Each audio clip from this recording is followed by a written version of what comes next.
तो देखिए बच्चों, आज हम क्या पढ़ेंगे, कक्षा 12वीं का अर्थशास्त्र, एमपी बोर्ड है ना, और एनसीईआरटी की बुक से हम क्वेश्चन कवर कर रहे हैं, इंपॉर्टेंट क्वेश्चन, ऐसे प्रश्न जो परीक्षा में आ सकते हैं, है ना, वो प्रश्न यहाँ पर हम समझेंगे। व्यष्टि अर्थशास्त्र, किसके? व्यष्टि अर्थशास्त्र के, है ना। बाजार संतुलन, हम आज कौन सा प्रश्न समझने वाले हैं? हम आज समझने वाले हैं पूर्ण प्रतियोगिता बाजार में।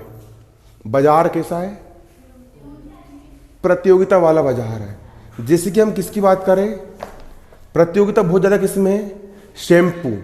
तो शैम्पू लगाते हैं हम बाल में, लगाते हैं शैम्पू, गल्ले भर के आते हैं, एंटीन, पेंटीन, है ना कि नहीं, कौन कौन से, हेयर एंड शोल्डर, बाटिका, कहाँ कहाँ के आते, क्लिनिक प्लस, है ना कि नहीं। अब कंपटीशन बढ़ गया, तभी तो बोलती है 1 रुपये के क्लिनिक प्लस में इतना शैम्पू नहीं आता है, बल्कि इतना शैम्पू आता है। बोलती है ना वो लड़की, बोलती है ना कि नहीं बोलती है ना कि नहीं। अब वो क्यों बढ़ा रहा है? कंपटीशन बढ़ गया ना, इस कारण इतना नहीं, उनको और इतना भी देना पड़ेगा। क्यों बढ़ गया है? कंपटीशन बढ़ गया है, प्रतियोगिता क्या हो गई है? बढ़ गई है। अगर बाजार कैसा है? प्रतियोगिता वाला है। अब इंसान को बाल साफ करने, मतलब कच्छू भी लगा ले, जो मिल रहा हो दे दे रहे भैया, है ना कि नहीं, है ना कि नहीं, ऐसा रहता है। ठीक है, पूर्ण प्रतियोगिता बाजार में। बराबर कि मैं लगाता नहीं हूँ, 15 दिन में एक आध बार कभी लगा लिया, तो कोई ऐसा रहता है ना भाई, कोई मतलब भी नहीं शैम्पू लगाने में, बाल झड़ते हैं, है ना कि नहीं, है ना कि नहीं लगाना चाहिए वैसे, लेकिन हाँ लगाते हैं लोग बाग, है ना, ठीक है ना, लगाते हैं, ठीक है। लेकिन जितना इन केमिकल का हम कम से कम यूज़ करते हैं उतना अच्छा, मतलब बेनिफिट रहता है। देसी इस्तेमाल करना चाहिए। कहाँ की वो आते हैं ना, वो मुल्तानी मिट्टी, तो ये जमाने भर का, है ना कि नहीं। कई लोग, मेरे दोस्त के बाल झड़ने लग गए भैया, उन्होंने कहा करो मालूम है, अंडा लेके आया, इतनी गंदी स्मेल कहाँ से आ रही है, अंडा लेके आया, प्रोटीन रहता है उसमें, मुंडी में चुपड़ लिया, पूरा सब भर लिया और पन्नी से उसने बांध लिया, है ना। और मेरे को बोलता है भाई बाल छीके देखा, नरम नरम, है ना, ऐसे, ठीक है। तो ये प्रतियोगिता वाला बाजार होता है। कौन सा बाजार होता है? प्रतियोगिता वाला। पूर्ण प्रतियोगिता बाजार में, बाजार कैसा है? प्रतियोगिता वाला है। संतुलित मूल्य निर्धारण। अब संतुलित मूल्य निर्धारण हो गया कि हर कंपनी कितने रुपये में शैम्पू बेचेगी? 1 रुपये में शैम्पू बेचेगी। मूल्य संतुलित हो गया, 1 रुपये, है ना कि नहीं, ठीक है, ऐसा है ना। संतुलित मूल्य निर्धारण किस प्रकार होता है, उसको चित्र द्वारा आपको समझाना है हर बाजार में, है ना। तो चलो, इसका जो उत्तर है आप लोग गाइड से या लिख लोगे उसको, और जो बच्चे यूट्यूब में पढ़ रहे हैं वो लोग डिस्क्रिप्शन में लिंक दी गई, उस पर क्लिक करेंगे तो आप लोग को क्या मिल जाएगा? आंसर इसका मिल जाएगा, ठीक है। तो देखो, बाकी समझ लो, शिवलाल की गाइड से पढ़ा रहा हूँ मैं। शिवलाल की जो गाइड है दिग्दर्शिका अर्थशास्त्र वाली, इसका पेज नंबर 146 है ना, समझो उसको ना। अब देखो, पूर्ण प्रतियोगिता में मूल्य निर्धारण कैसे करते हैं। किसी वस्तु का, किसी प्रोडक्ट का, किसी प्रोडक्ट का, वस्तु का मूल्य किस प्रकार निर्धारित होता है ना। कोई वस्तु का मूल्य किस प्रकार निर्धारित किया जाता है, इस संबंध में प्राचीन अर्थशास्त्रियों में काफी क्या रहा है? मतभेद रहा है। कौन से अर्थशास्त्रियों में? प्राचीन, मतलब जो पुराने जमाने के जो अर्थशास्त्री थे उनमें काफी क्या रहा है? मतभेद रहा है। मुख्यतः 2 विचारधाराएं प्रचलित थी। कितनी विचारधाराएं प्रचलित थी? 2 विचारधाराएं, कि कोई वस्तु का रेट कितना होता है, कितना नहीं होता, किस प्रकार बनता है, उसके लिए कितनी विचारधाराएं प्रचलित थी? 2 विचारधाराएं क्या थी? प्रचलित थी। एक विचारधारा के समर्थक कौन थे? एडम स्मिथ थे। एक विचारधारा के समर्थक कौन थे? एडम स्मिथ थे। एडम स्मिथ और रिकार्डो, ये वैज्ञानिक का नाम है, आदि थे, है ना। जिनके अनुसार, अब ये लोग क्या मानते थे? ये लोग मानते थे किसी वस्तु का मूल्य उसकी उत्पादक लागत द्वारा होता है। एडम स्मिथ ने क्या बोला कि कोई भी वस्तु का मूल्य, अच्छे से समझो, कोई भी वस्तु का रेट, पार्ले जी बिस्कुट का रेट, किसी कपड़े का रेट, आ रहा तुमको समझ में, है ना, जूते चप्पल का रेट, हर वस्तु का रेट, किसी भी वस्तु का रेट, बिस्कुट का रेट किसके द्वारा तय होता है? उसके लागत मूल्य, कि उस कंपनी को उसको बनाने में कितने रुपए लगे, उसके द्वारा होता है ना, उसके द्वारा तय होता है। कंपनी ने 5 रुपये में बनाया, कितने में बेचेगी? 6 में बेचेगी, है ना, उसके द्वारा होता है। उसको बनाने में कितने रुपए लगे, उसके द्वारा होता है, ठीक है। अब ऐसा किसने बोला? एडम स्मिथ ने क्या बोला कि भैया किसी भी वस्तु का रेट, जैसे कि मान के चलो हमने क्या बोले, अरे भैया हमने बोले कि जो मार्कर जो है, ये मार्कर कितने रुपए का आता है, ये मार्कर आता है 30 रुपए का। कितने का आता है? 30 रुपए का आता है। कितने रुपए का आता है मार्कर? 30 रुपए का आता है। कंपनी ने अगर इसको 25 में बनाई होगी, अब कंपनी को इसको बनाने में कितने रुपए लगे, इसका लागत मूल्य कितने रुपए है, इस मार्कर को बनाने में कितने रुपए लगे, इसका लागत मूल्य कितने रुपए है, उसके द्वारा इसका जो वास्तविक मूल्य कितने में बेचना है वो तय होता है। ठीक है, ऐसा कौन ने कहा? एडम स्मिथ ने कहा। किसने कहा? किसने कहा? एडम स्मिथ ने कहा। ठीक है ना। इसके विपरीत, इसके उल्टा दूसरी विचारधारा में कौन थे? बालरस जेवंसन थे। जेवंस थे। कौन थे? बालरस था और कौन था? जेवंस था। उसने बोला कि भैया, इन लोगों ने क्या बोले? इन लोगों ने बोले कि किसी वस्तु का मूल्य उसकी उत्पादन लागत पर नहीं बल्कि उसकी उपयोगिता पर डिपेंड करता है। हाँ, इनने क्या बोले? इनने बोले कि तुमने मान चलो एक कंपनी है, एक कंपनी ने ढेर भर के क्या बना ली, कोई सामान बना ली। जैसे कोई भी एक सामान बोलो, बोलो क्या बोलोगे? कंपनी ने क्या बना ली? कंपनी ने बना ली मुंडी में फंसाने वाला वो आता है ना क्लिप, क्या बोलते हैं उसको? Hair clip. क्या आती है? Hair clip. कितनी बना ली उसने? ढेर भर की बना ली। अब एक हेयर क्लिप बनाने में कितने रुपए लगा उसको? मान चलो 50 रुपए लगा। कितने रुपए लगा? 50 रुपए लगा, है ना कि नहीं? अब इसकी उपयोगिता नहीं है, इसको कोई खरीद रहा क्या? नहीं खरीद रहा है। खरीद रहा क्या? कोई कालो कुत्ता नहीं खरीद रहा है को, क्योंकि इसकी उपयोगिता है क्या? नहीं है। उपयोगिता है क्या इसकी? अरे उपयोगिता ही नहीं है ना, कोई खरीदेगा क्या इसको?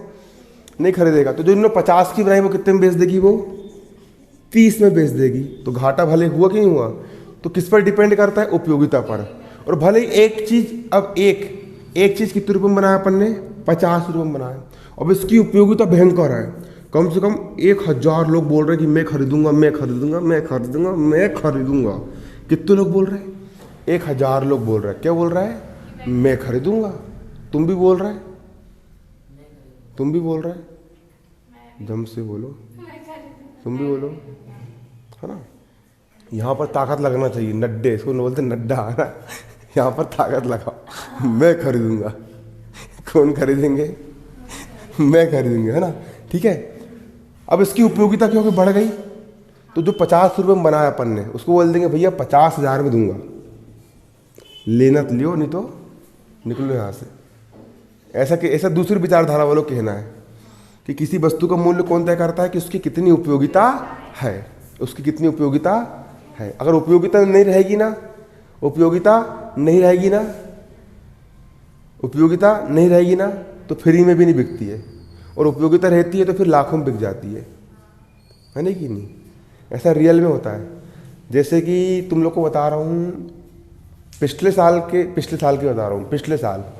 पिछले साल कुछ लोगों को, मतलब 12वीं केमिस्ट्री वालों को, ऐसा बोलना नहीं चाहिए, बता रहा हूँ, है ना। क्या थी? एक प्रकार से उपयोगिता थी। किसकी? मेरी। तो वैल्यू बढ़ जाती। वैल्यू क्या होती है? बढ़ जाती है। और जब काम निकल जाता है, क्या निकल जाता है? तो वैल्यू क्या हो जाती है? कीमत क्या हो जाती है? घट जाती है, यानी कि नहीं। ऐसा रहता है। ऐसा सच में होता है, मतलब इसीलिए, है ना। अब ये भी एक प्रकार, मैं भी एक प्रकार वस्तु छू ना, क्या नहीं हूँ। दुकान वाले वस्तु बेच रहा है और मैं क्या बेच रहा हूँ? सेवा बेच रहा हूँ। क्या बेच रहा हूँ?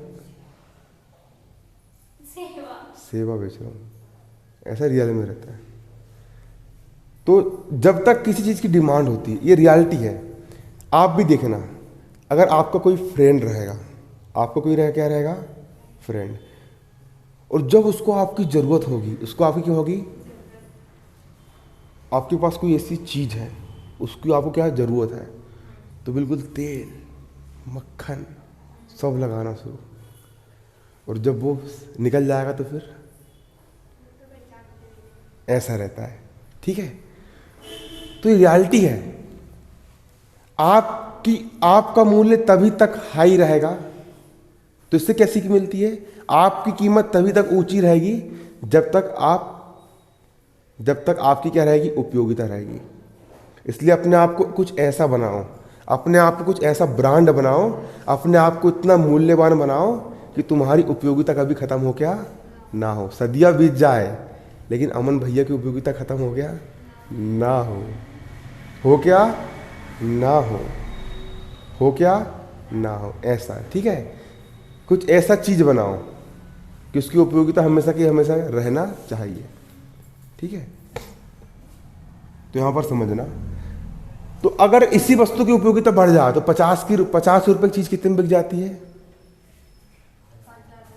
बिक जाती है ना कि नहीं? जैसे कि गुटखा की बात करें, गुटखा भी कितने रुपए में आता है? 10 रुपए में आता है। कितने रुपए में आता है? 10 रुपए में गुटखा आता है, खाने वाला गुटखा। लेकिन खाना नहीं चाहिए। तुम बोलोगे अमन भैया गुटखे का प्रचार कर रहे हैं, है ना। लेकिन जब कोरोना वायरस में लॉकडाउन लगा था और बनाने वाले लोग कम हो गए थे, लेकिन खाने वाले लोग का मुंह पता नहीं कैसे लत लग जाती है, उनको होने मुंह में, है नहीं नहीं गुटखा, है ना कि नहीं, 24 घंटे चबाते रहेंगे। जैसे कि गाय पागुर करती है ना गाय पागुर करती ही नहीं करती है, वैसे वो पागुर करते रहेंगे गुटखा खाने वाले लोग। और उनका मुंह देख करके ना मुझे ऐसा लगता है कि यार हाँ छी, मैं बोलता हूँ कभी ध्यान से देखना, गुटखा खा रहा जो इंसान और जो थूकता है ना, उसको ध्यान से देखना क्या दृश्य रहता है नहीं कि नहीं है। इतने घटिया किस्म के लोग रहते हैं कि मेरे को उनको देखना पसंद होता है क्या? नहीं होता है, ऐसा रहता है। ठीक है ना। और कोई दोस्त लोग आ जाते और मुंह के पास आके जब बोलते हैं ना तो ऐसी इच्छा होती है कि रेपट मार के उधर भगा दो उनको, है ना। अब भाई गुटखे का डिमांड कहाँ पे बढ़ गई थी? कोरोना वायरस लॉकडाउन लगा था, डिमांड बढ़ गई थी किसकी? गुटखा की। तो 10 रुपये का गुटखा 50 रुपये में बिका है। कितने में बिका है? जो राष्ट्रीय जो विमल आता है ना, है ना। विमल कौन खाता है? अजय देवगन विमल खाता है ना कि नहीं, है ना कि नहीं, ऐसा रहते हैं। ठीक है, तो इसके क्या हो गए थे? रेट क्या हो गए थे? एक प्रकार से बढ़ गए थे। ये मूर्ख लोग होते हैं इनका उपयोग करने वाले, है ना कि नहीं, देखना। तो पहली विचारधारा क्या है? मूल्य निर्धारण कैसे होता है? कि वस्तु की लागत मूल्य के द्वारा होता है। और दूसरी विचारधारा क्या है? उपयोगिता के आधार पर होता है। अब प्रोफेसर जो मार्शल थे उन्होंने इस मतभेद को क्या कर दिए? समाप्त कर दिए। अब बीच में कौन टपक गए? Professor Marshall. उनने बोला कि तू भी सही नहीं है, तू भी सही नहीं है, मैं बता रहा हूं कौन सही है नहीं नहीं, उनने मतभेद को क्या कर दिए? समाप्त कर दिए।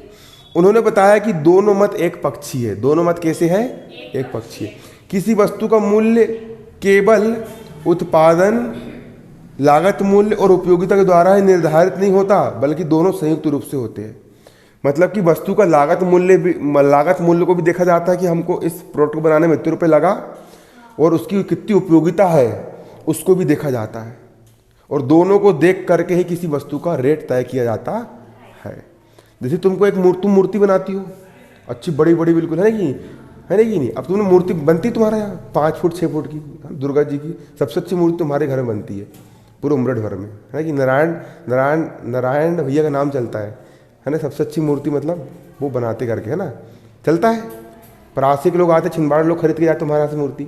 अब तुमने एक मूर्ति, तुम देखते हो ना डिमांड कितनी है, कितने लोग आए हमारे पास लेने के लिए, उसकी उपयोगिता कितनी है, और उसको बनाने में कितने रुपए लगा, मेहनत कितनी खर्च हुई, समय कितना खर्च हुआ।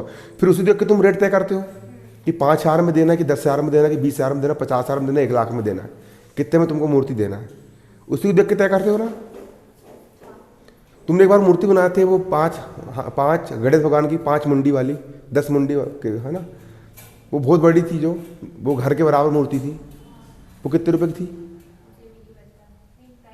अंदाजन? फिर भी अच्छा नहीं पता क्या, तो ऐसा रहता है। ठीक है, आया आपको यहाँ पर समझ में, देखो ना, है ना, देखना, किसी वस्तु का मूल्य केवल उत्पाद, हाँ, मार्शल ने क्या कहा, देखो, मार्शल के अनुसार इन्वर्टेड कोमा में, हम यह विवाद कर सकते हैं कि कैंची का उपयोग, कैंची का ऊपर या नीचे का फलक कागज को काटता है। कैंची जो होता है, हम, अब बहस छिड़ गई, देखो इधर देखो, ये कैंची है, क्या है ये? कैंची दिख रही, कैंची है, ये कैंची खच खच खच खच खच खच खच खच खच खच हो गई कैंची।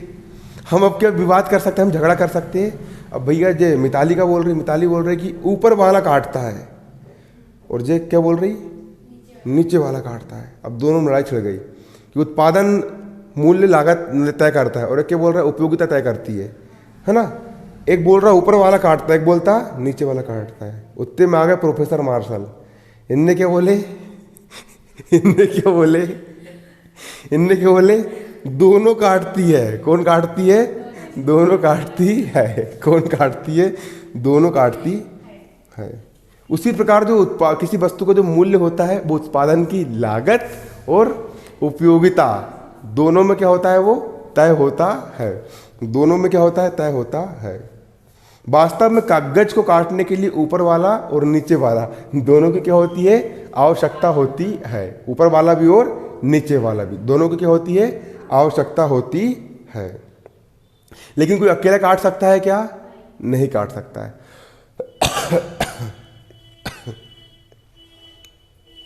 इसी प्रकार किसी वस्तु की मांग और पूर्ति दोनों क्या है, आवश्यक है। कोई भी शक्ति अकेले मूल्य को डिसाइड कर सकती है क्या, नहीं कर सकती है। अब मूल्य निर्धारण, मांग और पूर्ति का संतुलन। अब किसी वस्तु का हम क्या कर रहे हैं, मूल्य निर्धारण, मतलब अब देखो संतुलित मूल्य किसे कहते हैं। अब यहाँ पर समझना कौन से मूल्य की बात कर रहे हैं हम, संतुलित मूल्य की बात कर रहे हैं। कौन सा मूल्य, संतुलित मूल्य। संतुलित मूल्य क्या होता है आपका, कौन सा मूल्य, संतुलित मूल्य किसे कहते हैं। देखो संतुलित मूल्य मतलब मूल्य कैसा हो गया, संतुलित, फिक्स्ड हो गया है कि अब 1 रुपये में शैम्पू बेचेंगे हम, है नहीं कि नहीं, ठीक है। मूल्य कैसा हो गया है, संतुलित हो गया, फिक्स्ड हो गया।